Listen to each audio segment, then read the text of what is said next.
Math जी solution में आपका स्वागत है। वेक्टर एनालिसिस की प्लेलिस्ट मैंने स्टार्ट किया था। कल एक लेक्चर हो गया था उसका, उस पर दूसरा लेक्चर शुरू करने जा रहा हूँ। उसमें मैंने कल बताया था कि सदिश योग का त्रिभुज नियम क्या है।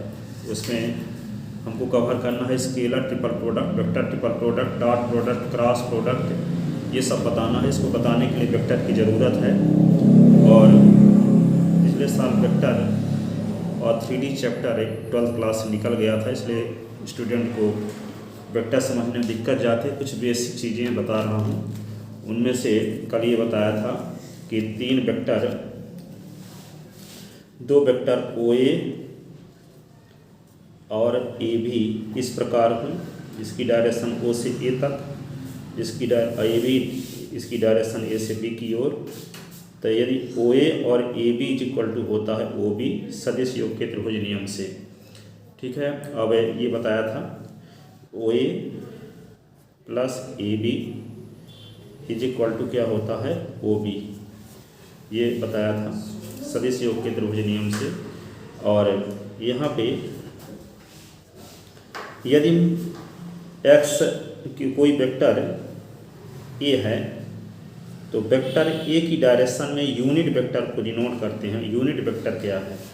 यूनिट वेक्टर जिस वेक्टर का मैग्नीट्यूड 1 होता है उसे हम यूनिट वेक्टर कहते हैं। जैसे मान लो कोई वेक्टर A है तो A की डायरेक्शन में जो यूनिट वेक्टर है इसको डिनोट करते हैं A कैप से। तो यहाँ वेक्टर A है तो वेक्टर A की डायरेक्शन में यूनिट वेक्टर को A कैप से डिनोट करेंगे। और डिफाइन कैसे करेंगे? Vector A upon vector A का मैग्नीट्यूड। यदि वेक्टर B है और वेक्टर B की डायरेक्शन में यूनिट वेक्टर लिखना है तो लिखेंगे B cap is equal to vector B upon B का मैग्नीट्यूड। यदि वेक्टर C है तो वेक्टर C की डायरेक्शन में यूनिट वेक्टर को C cap is equal to vector C upon C का मैग्नीट्यूड। तो यदि x एक्सिस और y एक्सिस कोई वेक्टर x एक्सिस है, नहीं x एक्सिस ये क्या हो गया x एक्सिस, ये हो गया y एक्सिस, ये हो गया z एक्सिस, ये ओरिजिन पॉइंट। तो x एक्सिस की डायरेक्शन में यूनिट वेक्टर को डिनोट करते हैं हम I कैप से। y एक्सिस की डायरेक्शन में यूनिट वेक्टर को डिनोट करते हैं j कैप से। और z एक्सिस की डायरेक्शन में यूनिट वेक्टर को इकाई सदिश, यूनिट वेक्टर का मतलब होता है इकाई सदिश, इकाई सदिश को डिनोट करते हैं k कैप से। अब x अक्ष की दिशा में जो इकाई सदिश है इसको A कैप से डिनोट करते हैं। तो यदि x अक्ष की दिशा में कोई लंबाई OA है, OA बराबर मान लेते हैं कि OA बराबर क्या है x, OA बराबर क्या है x है। तो OA की जब लंबाई x है तो OA के ऊपर वेक्टर लगा देंगे तो क्या लिखना पड़ेगा x के आगे s, इस OA की डायरेक्शन में जो इकाई सदिश है उसको भी लगाना पड़ेगा। अर्थात OA बराबर क्या लिखेंगे SI कैप। और y एक्सिस की डायरेक्शन में यूनिट वेक्टर को डिनोट किए हैं j कैप से। तो y एक्सिस की डायरेक्शन में यदि कोई पॉइंट B है तो O से B तक की डिस्टेंस, O से B तक की डिस्टेंस यदि मान लेते हैं y है, तो जब O से B तक की डिस्टेंस y है तो y एक्सिस की डायरेक्शन में यूनिट वेक्टर को डिनोट करते हैं j कैप से। तो OB के ऊपर जब वेक्टर लगा देंगे तो इसको क्या लिखना पड़ेगा y j कैप। तो इस प्रकार यदि हम यहाँ कोई पॉइंट P है और पॉइंट P का कार्टेशियन कोऑर्डिनेट क्या होता है, यदि पॉइंट P से x एक्सिस में परपेंडिकुलर PM ड्रा कर दें या PA ड्रा कर दें और P से y एक्सिस में परपेंडिकुलर PB ड्रा कर दें, तो यहाँ पे लंब जब खींच देंगे तो यहाँ पे O से लेकर के A तक की दूरी यदि x है और O से लेकर के B तक की दूरी यदि y है, तो यहाँ पे S और कामा y कहलाता है बिंदु P का कार्तीय निर्देशांक है। अब O को यदि हम P से मिला दें, O को क्या मिला, P से मिला दिए, तो जब O को P से मिला देंगे तो यहाँ पे क्या होगा OA प्लस AP बराबर होगा OP। OA प्लस AP बराबर क्या होगा OP सदिश योग के त्रिभुज नियम से। तो O से लेकर के A तक की डिस्टेंस क्या है x है, तो इसको हम SI कैप लिखेंगे। और यहाँ पे देखते हैं AP किसके समांतर है, OB के समांतर है।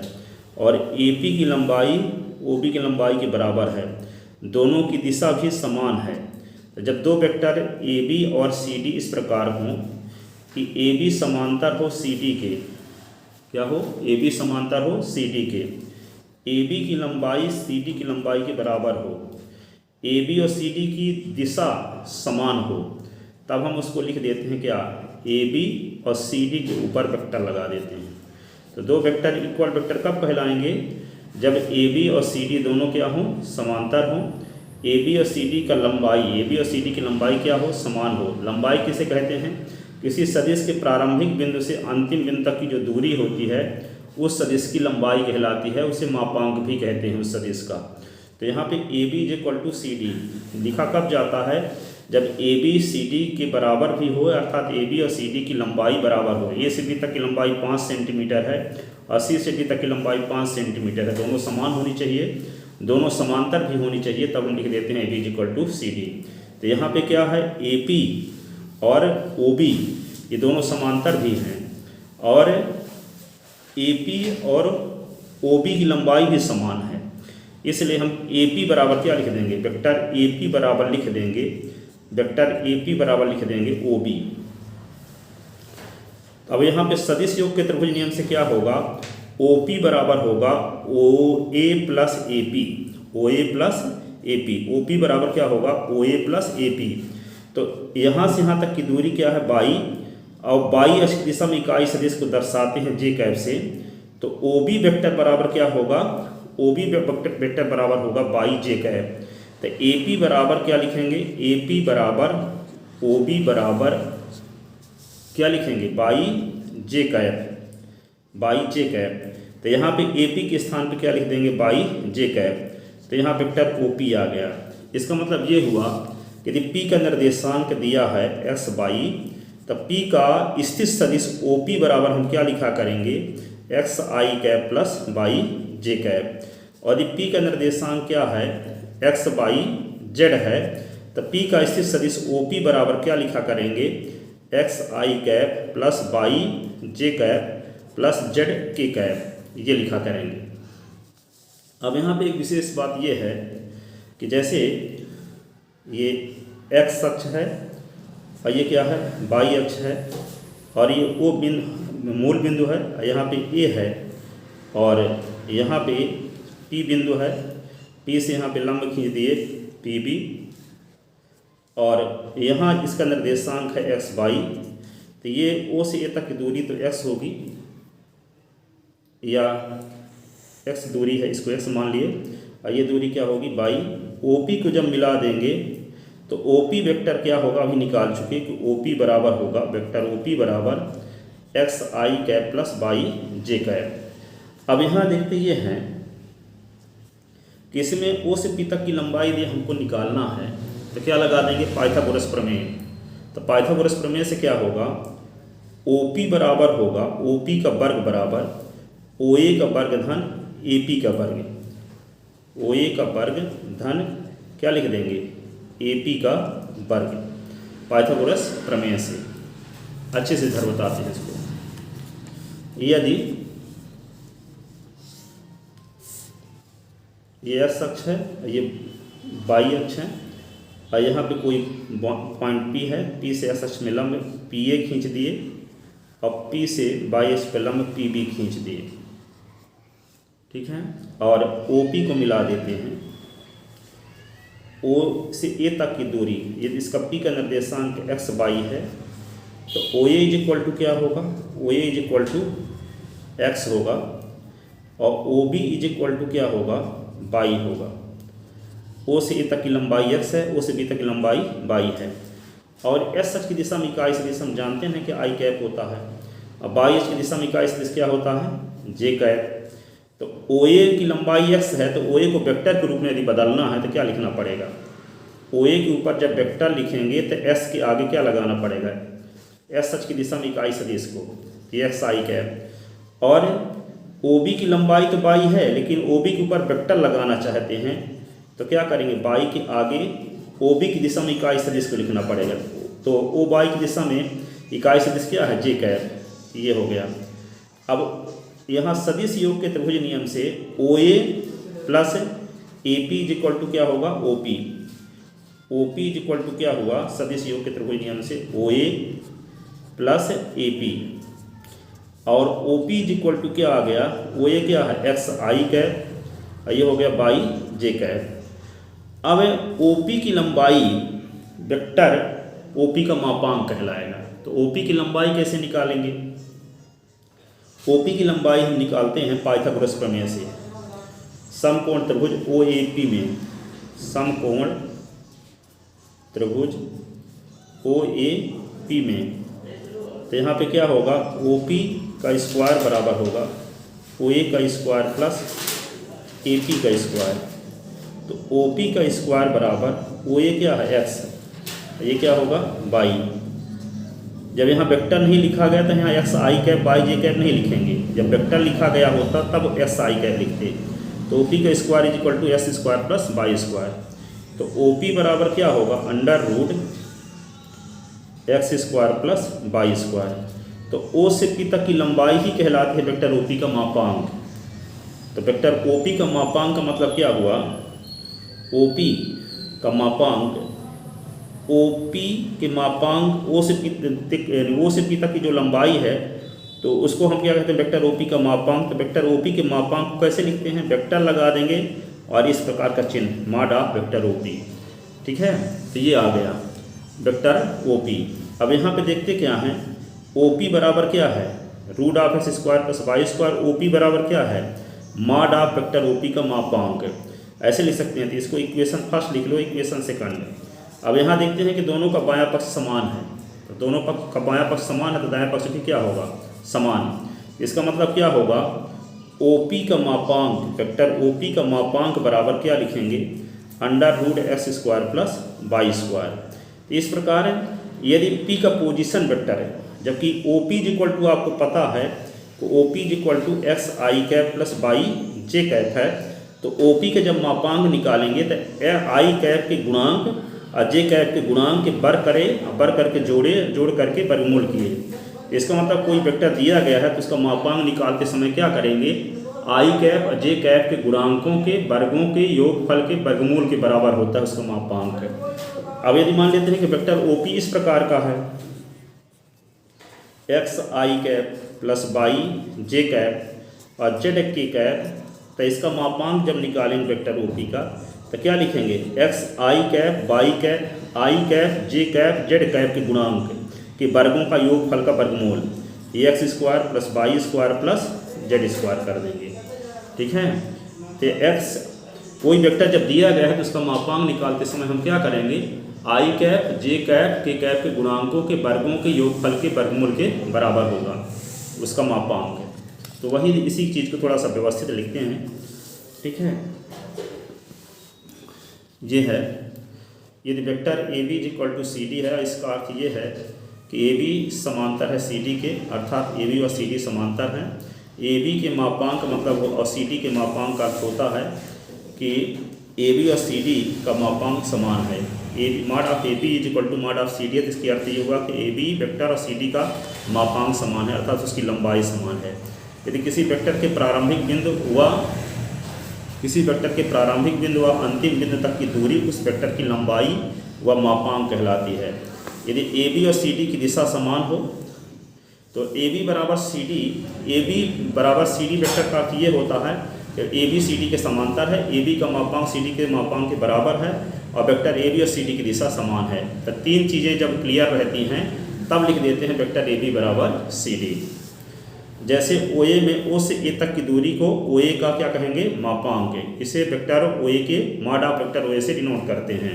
नोट, यदि vector AB is equal to 2 into vector CD है तो इसका अर्थ ये होगा कि AB CD के समांतर है और AB की जो लंबाई है वो CD की लंबाई की 2 गुनी है, अर्थात CD में 2 का गुना करेंगे तब AB के बराबर हो पाएगा।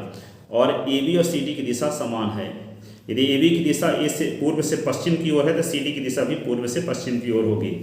अब यदि AB बराबर T into vector B, vector A is equal to T into B का अर्थ ये होता है कि वेक्टर A वेक्टर B के समांतर है, वेक्टर A का मापांक B के मापांक का T गुना है, वेक्टर A और वेक्टर B की दिशा समान है।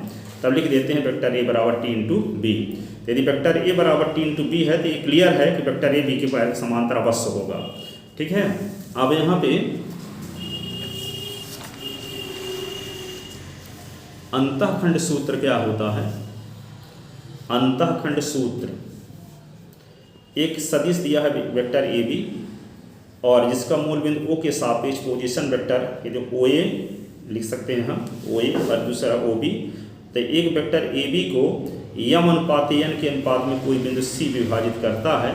तो बिंदु सी का स्थित सदिश निकालना है। तो क्या लिखते हैं, जो आप लोग 10th क्लास में पढ़े थे कि ए और बी का निर्देशांक जब दिया रहता था यहाँ पे x1 और y1 और इसका निर्देशांक x2 और y2, तो सी का निर्देशांक निकालने का आप लोग फार्मूला जानते थे कि m1 x2 plus m2 x1 अपान m1 प्लस m2 ये लिखते थे। ठीक है, और फिर यहाँ पे क्या लिखते थे, m1 y2 plus m2 y1 अपान m1 प्लस m2 लिखते थे। तो ये निर्देशांक ज्यामिति में पढ़े थे। लेकिन सदिश में क्या होगा, m1 गुणे b का स्थित सदिश प्लस m2 गुणे ए का स्थित सदिश बटे m1 प्लस m2। तो वही क्या है, वेक्टर ए बी को m1 अनुपात m2 के अनुपात में विभाजित करने वाले बिंदु सी का मूल बिंदु ओ के सापेक्ष स्थित सदिश ज्ञात करना है। तो ओ सी बराबर क्या लिख देंगे यहाँ, m1 गुणे b का स्थित सदिश प्लस m2 गुणे ए का स्थित सदिश बटे m1 प्लस m2, वही लिखा गया। यहाँ पे m1 गुणे ओ बी और m2 गुणे ओ ए अपान m1 प्लस m2। तो ओ सी इज इक्वल टू m1 गुणे, मान लेते हैं कि ओ ए बराबर क्या है वेक्टर ए और ओ बी बराबर क्या है वेक्टर बी। तो जहाँ ओ बी है वहाँ वेक्टर बी लिख दिए, जहाँ ओ ए है वहाँ वेक्टर ए लिख दिए। तो m1 गुणे वेक्टर बी प्लस m2 गुणे vector A upon m1 plus m2 यहाँ लिखा गया, कोई बराबर वेक्टर ए माना गया है, ओ बी को वेक्टर बी माना गया है। अब यदि पॉइंट सी जो है ओ ए का मध्य बिंदु है, ऐसी कंडीशन में क्या होगा, m1 बराबर m2। जब ये सी बिंदु मध्य बिंदु रहेगा तो यहाँ ए से सी तक की जो दूरी है वही सी से बी तक की दूरी होगी, यानी m1 m2 के बराबर होगा।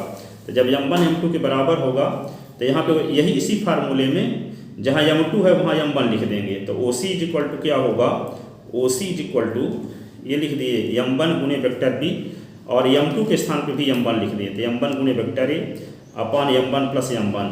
तो ओ सी बराबर क्या होगा, m1 दोनों से कॉमन ले लिए तो b प्लस ए हुआ और m1 क्या हुआ 2m1 और ये 2m1 जब हुआ तो m1 और m1 कट गया। ठीक है, तो ओ सी बराबर a प्लस बी अपान 2। यदि ए क्या है, यदि वेक्टर ए बी के मध्य बिंदु का स्थित सदिश निकालना है तो वेक्टर ए बी के प्रारंभिक बिंदु और अंतिम बिंदु के पोजीशन वेक्टर के योग का आधा कर देंगे, ए और बी के स्थित सदिश के योग का आधा कर देंगे तो मध्य बिंदु का स्थित सदिश आ जाएगा। वही लिखा गया, ओ सी बराबर vector A plus vector B अपान 2। अब कार्तीय निर्देशांक क्या पढ़े थे आप लोग 11th क्लास में, किसी समतल में यदि कोई बिंदु P लेते हैं और P से हम एस एच पर लंब खींच दिए, वाई एच पर लंब खींच दिए। ठीक है, अब यदि ये दूरी O से M तक की दूरी यदि x है और O से N तक की दूरी क्या है y है, तब यहाँ x y क्या कहलाएगा, P का कार्तीय निर्देशांक कहलाता है। और s को कहते हैं बिंदु P का भुज और y को कहते हैं बिंदु P की कोटि। तो वही लिखा गया यहाँ पे, यदि OM बराबर s हो और ON बराबर क्या हो y, तो s y बिंदु P का कार्तीय निर्देशांक कहलाता है और x बिंदु P का क्या कहलाता है भुज, अब y बिंदु P का क्या कहलाती है कोटि। इकाई सदिश क्या है, तो माना कोई सदिश वेक्टर a है, तब वेक्टर a की दिशा में इकाई सदिश को वेक्टर a कैप से डिनोट करने की परंपरा है और इसको निम्नानुसार परिभाषित करते हैं, a कैप बराबर vector a upon vector a का मापांक है, तो b कैप बराबर वेक्टर b अपान वेक्टर b का मापांक है और वेक्टर c कैप बराबर वेक्टर c अपान वेक्टर c का मापांक।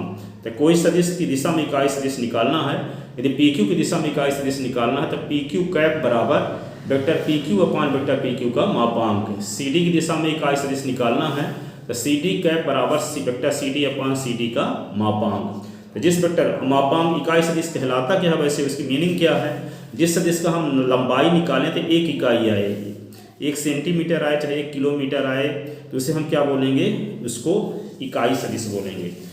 जिस सदिश का मापांक इकाई हो उसे क्या बोलते हैं, इकाई सदिश। ठीक है, एकांक सदिश इसी को कहते हैं। अब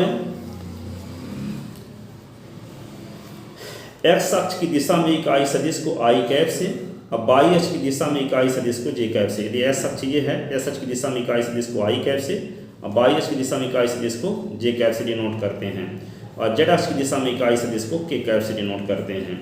यदि ओ ए की लंबाई एक्स हो, यदि ओ से ए तक की लंबाई, ओ से ए तक की लंबाई क्या हो, एक्स हो, तो ओ ए के ऊपर जब वेक्टर लगा देंगे तो ओ से ए तक की जो लंबाई है, लंबाई के आगे इसकी दिशा में इकाई सदिश को लिखना पड़ता है। यदि ओ ए बराबर क्या है, एक्स है, तो वेक्टर ओ ए जब लिखेंगे तो एस आई कैप लिखेंगे, और ओ से बी तक की लंबाई यदि वाई है, तब ओ बी के ऊपर जब वेक्टर साइन लगा देंगे तो इसकी लंबाई के आगे इसकी दिशा में इकाई सदिश भी लिखना पड़ेगा। तो यहाँ पे ओ बी बराबर क्या लिखेंगे, वाई जे कैप। अब यहाँ पे आपको कन्फर्म पता है कि जो ए पी के समांतर है ओ बी, तो ए पी के समांतर है ओ बी, और इन दोनों की लंबाई भी समान है और दोनों की दिशा भी समान है। तो ए पी के स्थान पे क्या लिखा जा सकता है, वेक्टर ए पी के स्थान पे लिखा जा सकता है, वेक्टर ए पी के स्थान पे लिखा जा सकता है वेक्टर ओ बी। तो वेक्टर ओ बी आपको पता है क्या, वाई जे कैप, तो वेक्टर ए पी भी क्या होगा, वाई जे कैप। और ये ओ ए क्या है, एक्स आई कैप है। तो ये वेक्टर ओ ए क्या है, एक्स आई कैप, और ये ए पी क्या है, वाई जे कैप। तो ये सदिश योग के त्रिभुज नियम से क्या होगा, ओ ए प्लस ए पी बराबर ओ पी, सदिश योग के त्रिभुज नियम से। तो ओ ए बराबर क्या लिख देंगे, एस आई कैप, और ए पी के स्थान पे क्या लिख देंगे, वाई जे कैप। तो ओ पी बराबर क्या हो जाएगा, x i cap plus y j cap, यहाँ लिखा गया वाई जे कैप।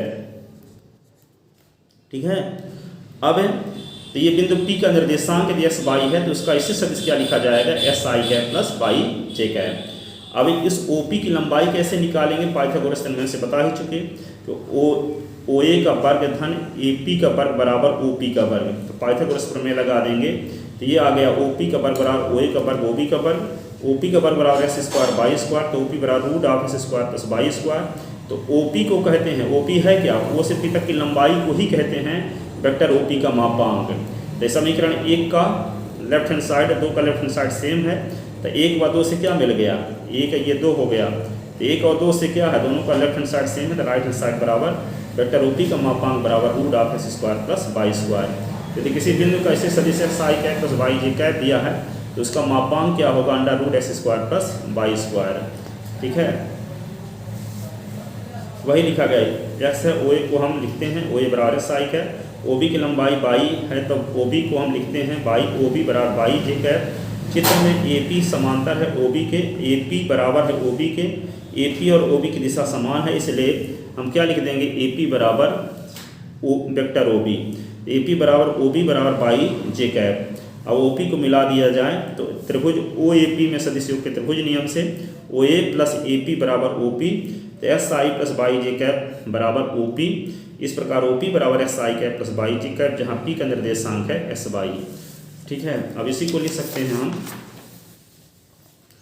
अब जब पी का निर्देशांक क्या हो, 2 3 हो, तो ओ पी बराबर क्या लिख दिया करेंगे, 2 आई कैप प्लस 3 जे कैप। यदि पी का निर्देशांक 1 2 3 है तो ओ पी बराबर क्या लिख दिया करेंगे, 1 आई कैप प्लस 2 जे कैप प्लस 3 के कैप। यदि पी और क्यू के निर्देशांक आपको ये पता है तो P Q vector P Q निकालना हो और पी क्यू का मापांक निकालना हो और पी क्यू की दिशा में इकाई सदिश ज्ञात करना हो तो कैसे निकालेंगे। तो जब पी का निर्देशांक 1 2 3 और क्यू का निर्देशांक 3 5 7 दिया है तो ओ पी बराबर क्या लिखेंगे, 1 आई कैप प्लस 2 जे कैप प्लस 3 के कैप। ओ क्यू बराबर क्या लिखेंगे, 3 आई कैप प्लस 5 जे कैप प्लस 7 के कैप। अब पी क्यू वेक्टर बराबर क्या लिखते हैं, कल बताए थे O Q minus O P. तो यहाँ पे पी का ओ क्यू की वैल्यू आपको पता है ये, और ओ पी की वैल्यू पता है ये, रख दिए वैल्यू सब्ट्रैक्ट कर दिए, घटा दिए, तो पी क्यू वेक्टर बराबर ये आ गया। अब पी क्यू का मापांक जब निकालते हैं तो क्या बताया आपको कि आई कैप जे कैप के गुणांकों के वर्गों के योगफल के वर्गमूल के बराबर होता है। तो आई का गुणांक यहाँ 2 है तो 2 का वर्ग किए, जे का गुणांक 3 है 3 का वर्ग किए, के का गुणांक 4 4 का वर्ग किए और रूट लगा दिए, तो वेक्टर पी क्यू का ये मापांक आ गया। तो वेक्टर पी क्यू का मापांक बराबर क्या हुआ, 4 9 16, तो ये 29 हो गया पी क्यू का मापांक। आप किसी भी सदिश की दिशा में इकाई सदिश निकालना, पी क्यू की दिशा में इकाई सदिश निकालना है तो पी क्यू कैप बराबर क्या लिखेंगे, vector P Q upon vector P Q का मापांक है। तो वेक्टर पी क्यू क्या है, 2 आई कैप प्लस 3 जे कैप प्लस 4 के कैप, और मापांक क्या निकाल चुके हैं, रूट 29। इस प्रकार वेक्टर पी पी क्यू की दिशा में इकाई सदिश ये होगा। Thank you so much.